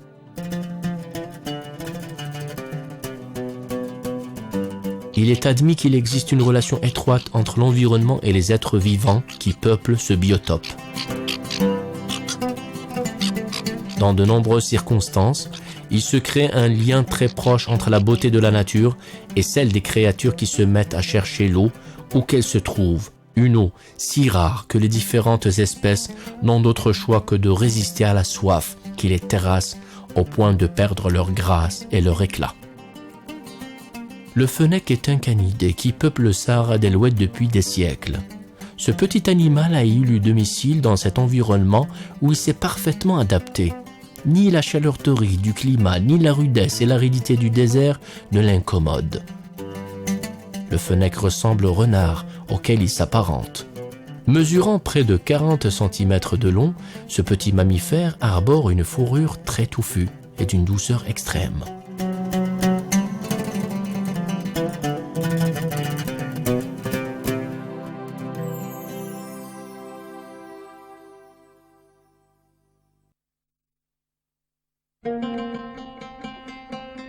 Les cieux d'Eloued sont principalement habités par deux espèces d'oiseaux. L'une à tête rouge et noire et l'autre étale un plumage gris. Ces oiseaux de petite taille sont très vifs. Ils se nourrissent d'une variété de petits vers. Terrés sous le sable, de nombreuses espèces se développent et s'épanouissent parfaitement dans ces milieux qui apparaissent à première vue inhabités. Parmi ces espèces, le poisson de sable appelé localement al-sharshmana. Cet animal se déplace dans le sable avec une grande agilité. Tel un poisson, il plonge et glisse dans le sable avec une très grande aisance. Lorsqu'elle est pourchassée à la surface du sable, elle file à grande vitesse. Lorsqu'elle se sent menacée, elle s'enfonce verticalement dans le sable à une profondeur de plus de 20 cm. Mais pourquoi tente-t-elle de se terrer sous le sable cette fois-ci ? Elle semble embarrassée par la présence d'un autre visiteur dans le secteur.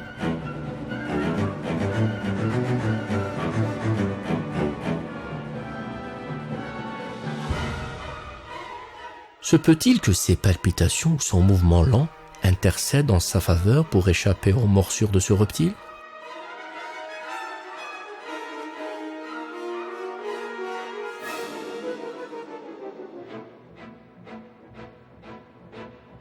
Cet animal appelé localement al-waral mesure près de 40 cm de long.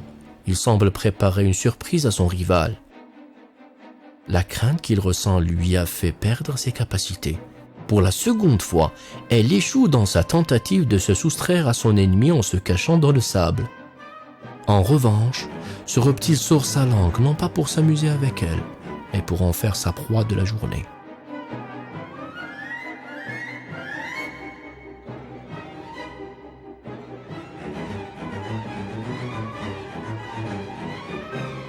Une grande concentration et un regard menaçant annoncent l'imminence de la fin de l'attente. En face, c'est un sentiment de désespoir et de défaite qui domine et nulle place à la fuite.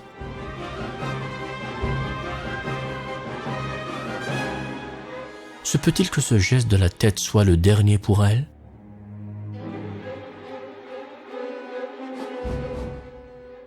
Peut-être que ces regards représentent pour elle sa dernière expression de supplication avant de quitter à jamais ce monde par un ultime mouvement.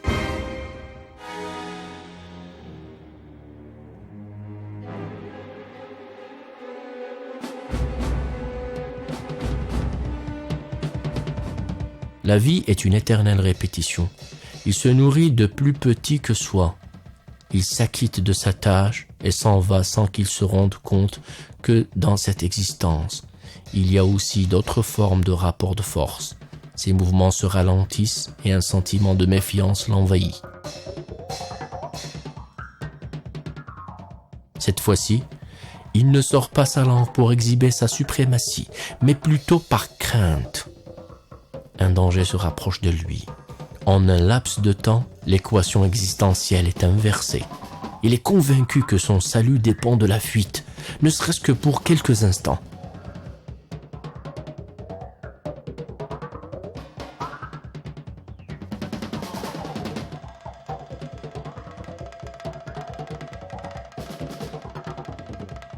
Ce jeune a hérité de son père l'art de la chasse des reptiles. Grâce à son instinct, il peut localiser le lieu de présence de ses proies. Voyons comment il se débat pour montrer la puissance de sa queue, ou plutôt, comment il se défend pour préserver sa vie. Peut-être que la proie qu'il vient d'ingurgiter lui a procuré assez d'énergie pour vaincre. Dispose-t-il de suffisamment de force pour échapper à ce jeune? Probablement oui, mais pas pour longtemps.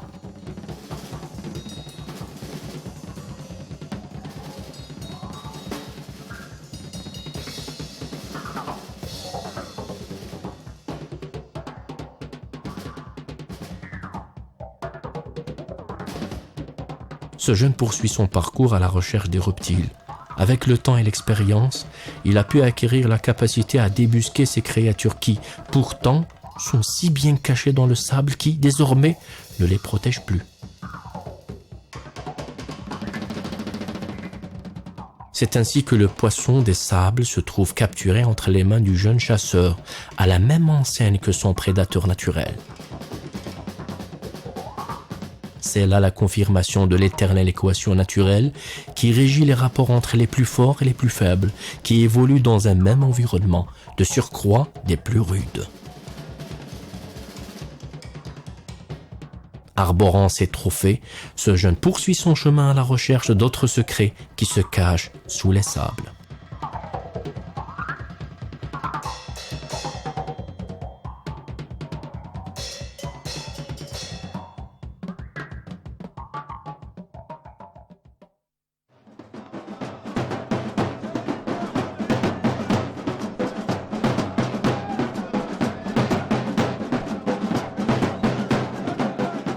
Le folklore à Eloued se décline sous une multitude d'expressions et de styles en rapport avec la diversité des accords et des rythmes musicaux.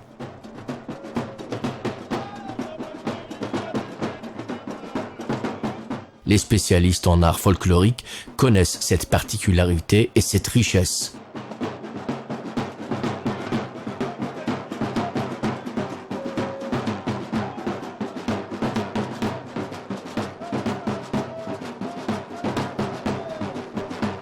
Parmi les manifestations folkloriques qui se déroulent au début du mois de mars de chaque année, le festival Baba Marzouk. Lors de cet événement festif, une troupe d'hommes exécute des airs de Qarqabou et de Tbl. Les sons mélodieux émis par les instruments de musique sont suivis d'une danse rythmée, dont la gestuelle revêt un particularisme notoire. Ces artistes apportent à leur œuvre une touche singulière qui s'exprime par de petits pas exécutés sous des acclamations des spectateurs. Cette fête confère à la ville d'Eloued une ambiance d'allégresse et de gaieté. Cette danse fait partie de l'histoire de la région. En effet, l'appellation que porte ce festival fait référence au saint homme Sidi Marzouk qui habita Fezzan. Sa tombe se trouve actuellement dans la ville de Nafta, en Tunisie. La population lui fit allégeance et lui voua obéissance et respect. Grands et petits contribuent à leur manière à la réussite de cette fête. Ils apprennent les pas de cette danse qu'ils connaissent depuis leur jeune âge. Ils font l'événement dans cette manifestation exceptionnelle.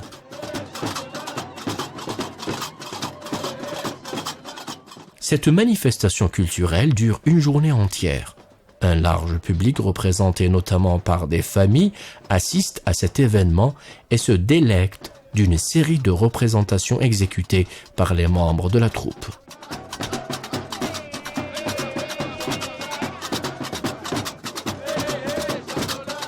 Outre ces festivités, Eloued abrite également tout au long de l'année de nombreuses autres manifestations et fêtes locales. Au printemps, Eloued célèbre la fête de la ville aux 1000 coupoles.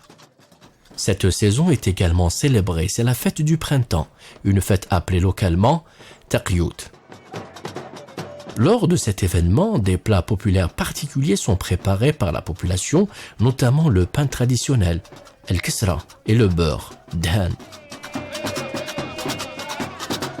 En automne, la wilaya d'Eloued se prépare à célébrer une autre fête dans une autre région, la fête des hommes d'El Hashan, à Ouadrir. Cette saison est également mise à l'honneur à travers la fête de l'automne qui coïncide avec le premier jour de cette saison. Les habitants du quartier participent à l'égorgement d'un dromadaire. Concernant les manifestations musicales, outre le festival Baba Marzouk, elles se présentent sous d'autres formes telles la danse populaire, Az-Zqairi, la danse Al-Hadra et le chant religieux, le Madih. La wilaya d'El Oued, c'est des fêtes à longueur d'année, un héritage populaire riche en variantes et en us et coutumes. Lorsque la lueur crépusculaire étale avec humilité son voile obscur, s'offre alors au regard une fabuleuse toile cosmique qui invite à la contemplation. À travers ce prisme d'opacité, apparaissent les contours d'une ville qui exhume l'histoire d'une fête traditionnelle telle qu'elle se déroulait dans les temps les plus lointains.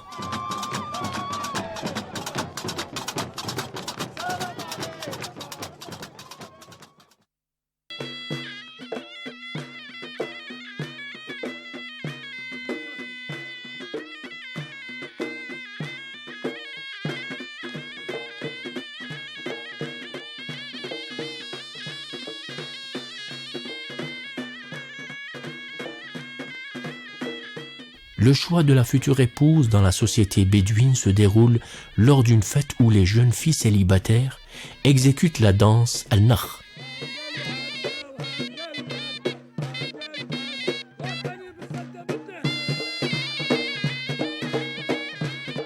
En faisant tournoyer leur chevelure d'avant en arrière et de gauche à droite sous les airs du Rdassi. Le jeune prétendant se présente au milieu de la troupe de jeunes filles et lorsque son choix est fixé sur celle qui partagea sa vie, il la désignera en lui lançant un mouchoir ou alors il l'arrosera de parfum. Les youyous fusent alors de partout et les coups de fusil détonnent exprimant ainsi l'accomplissement des premiers pas de mariage. Dans d'autres régions d'El Oued, cette étape préliminaire de la célébration du mariage est précédée dans l'après-midi par une fête réservée aux seules femmes. Lors de ce regroupement qui réunit les dames et les jeunes filles, la maman du futur époux choisit parmi l'assistance nubile sa future belle-fille.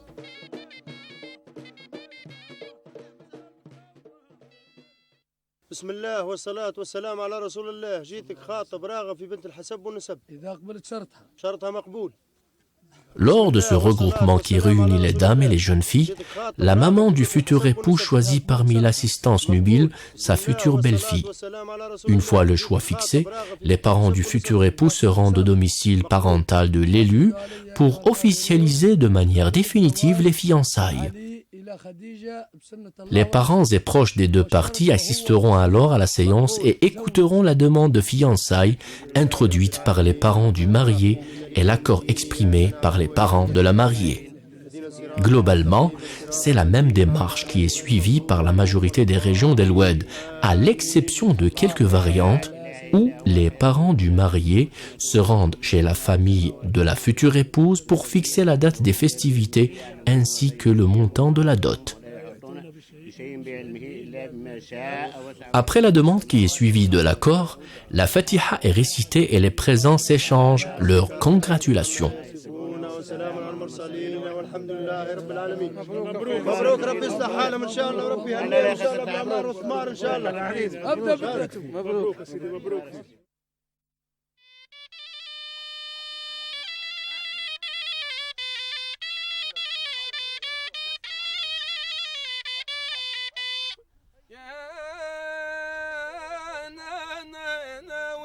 يبغي الدويلة يا نديدي والخيل تبغي المشالي يا واللي خرج من الدويلة يا نديدي الخاصيدة كان غالي.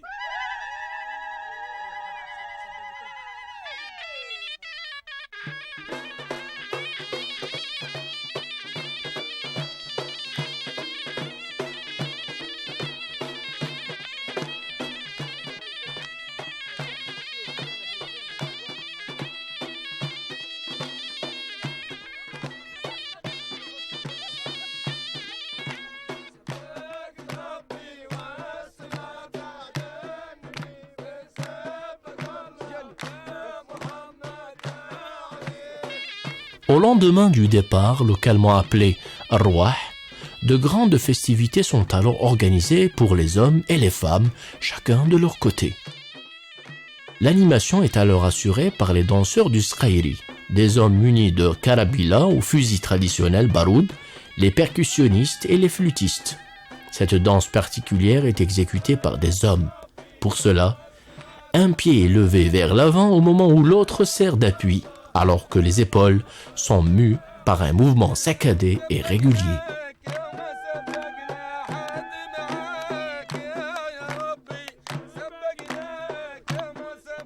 La danse al-Sqairi est qualifiée de danse de guerrier, un qualificatif qui transparaît à travers les symboles et gestuels qui sont rattachés à la lutte et à la résistance. La particularité de cette danse réside également dans l'harmonie de l'exécution des mouvements des danseurs, qui arborent tous une tenue identique qui leur confère unicité et particularisme. Dans certaines régions d'El Oued, lors de l'étape du départ, Arwah, le marié est vêtu d'un habit caractéristique comportant une longue soutane, un burnous et un chèche. Il porte à la main une épée dont est accroché au manche un mouchoir rouge. La mariée, quant à elle, est parée de ses plus beaux habits. Elle est alors conduite sous les airs d'acclamation et de tir de fusil.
Le coucher du soleil annonce le moment du départ, un moment qui consiste à conduire la mariée au domicile conjugal dans un cortège animé d'applaudissements et de chants.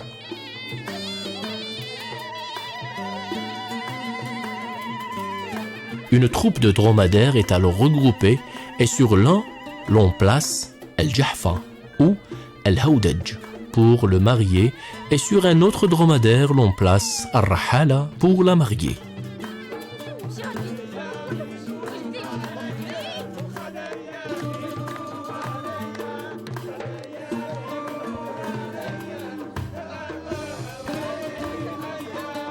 Le marié et ses accompagnateurs, parmi les présents, montent les dromadaires et les chevaux et la procession s'ébranle alors, sous les youyous et les déclamations en direction de la tente du marié. Dans certaines régions d'El Oued, à l'exemple de la région de Ouadir, la mariée arrive dans une maison appelée Al-Hajba. Les deux époux demeureront dans cette maison durant 7 jours avant de regagner leur domicile conjugal.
Ainsi est faite El Oued, une ville riche en patrimoine, un patrimoine hérité d'une civilisation, laquelle civilisation est rattachée à une histoire, et habille d'un joyau doré de sable et de palmiers surplombant dans leur grandeur l'espace environnant.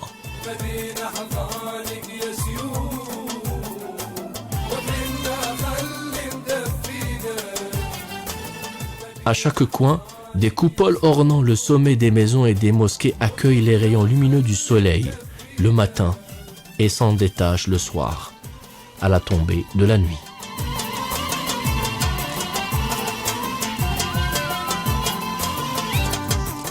À chaque détour, des qsours et des venelles se dressent indéfiniment pour témoigner du passé glorieux d'El Oued, pour attirer le regard des admirateurs et des chercheurs en quête de traces de vie.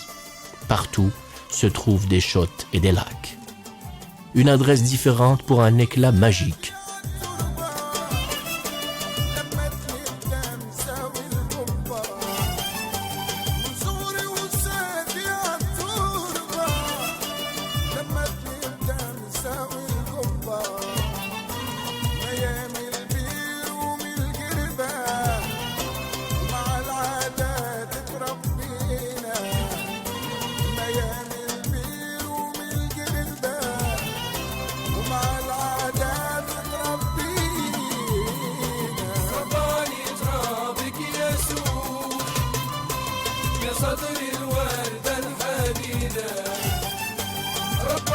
Les oiseaux migrateurs en ont fait leur halte privilégiée, aussi bien à la surface de l'eau qu'en plein ciel. En les voyant s'élever dans les cieux, on imagine la beauté de la vue qui s'offre sur les villages de la vieille Jama. Les minarets des mosquées, les coupoles de Zawiya qui se déclinent sous des traits de singularité et d'unicité, au-dessus des marchés d'El Oued qui libèrent des senteurs enivrantes et enfin des cafés populaires d'où s'échappent divers contes aussi réels qu'imaginaires.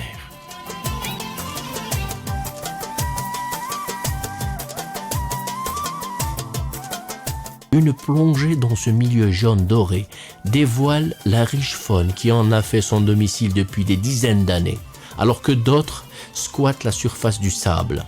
Ce milieu exceptionnel a conféré aux créatures qui y vivent leur caractère de résistance, et pour d'autres, la beauté de ses couleurs et la douceur de sa texture.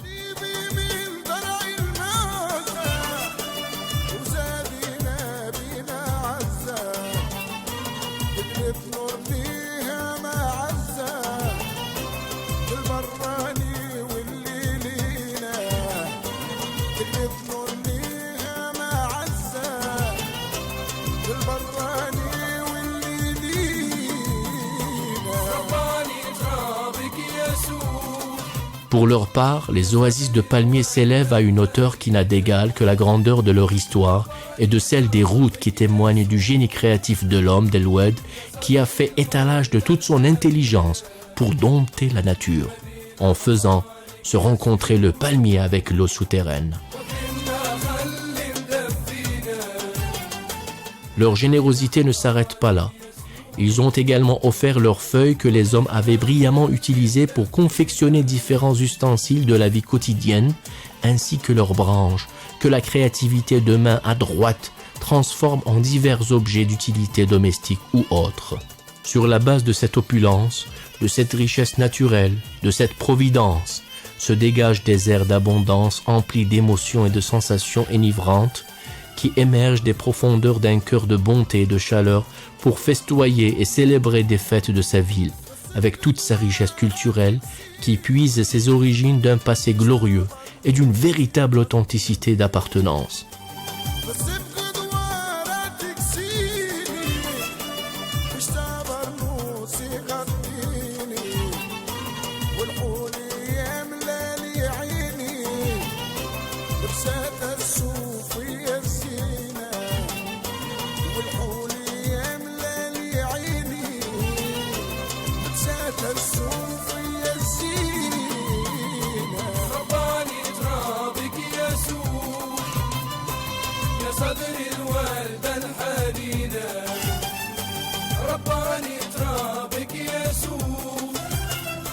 Voilà la couronne que le complexe culturel arbore royalement pour t'emprunter un peu de ton temps sans t'en apercevoir. Cet apparat orne les différentes infrastructures à destination de la composante juvénile de la wilaya d'El Oued, à l'image de ce complexe de sciences et de loisirs, comme il participe également en profondeur à dévoiler sa splendeur et son éclat à travers toutes les structures du centre universitaire qui allient sacralité de la quête du savoir et la magnificence de l'appartenance architecturale empreinte d'authenticité. L'hôte d'El Oued reçoit également sa part d'admiration et de contemplation. Devant chaque entrée d'une résidence et partout où son regard se pose, il est accueilli par des sculptures et ornements. Résultat de l'excellence et du sens artistique aigu de jeunes prodiges dont la beauté de leurs œuvres n'a d'égal que l'amour et la passion qu'ils vouent à ce métier, auquel ils ont donné vie et dont ils ont reçu reconnaissance et immortalité dans le firmament de l'art et de la créativité.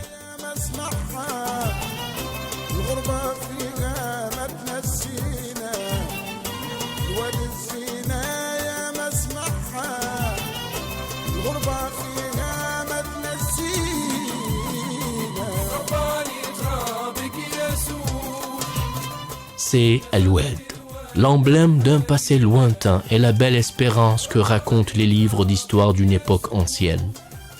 C'est une ville que le soleil inonde de ses rayons lumineux. Les coupoles surplombent ses maisons. Ses terres sont riches et prolifiques. Des sables qui enserrent des palmiers, des lacs où la beauté a pris racine et où ces oiseaux qui tapissent ces lieux de leur blancheur avaient trouvé paix et sérénité.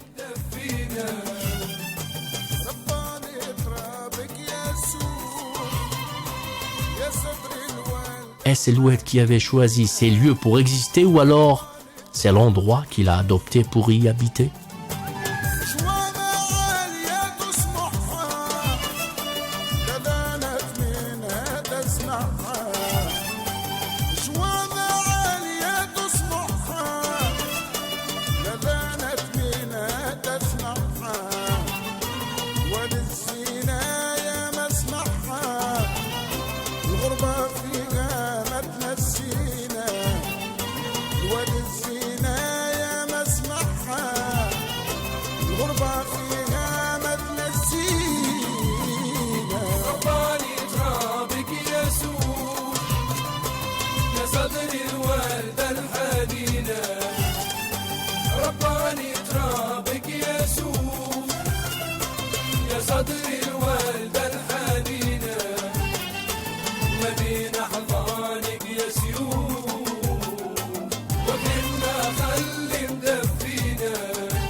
صدري الوردة الحنينة رباني ترابك يسوع يا صدري الوردة الحنينة ما بين أحضاني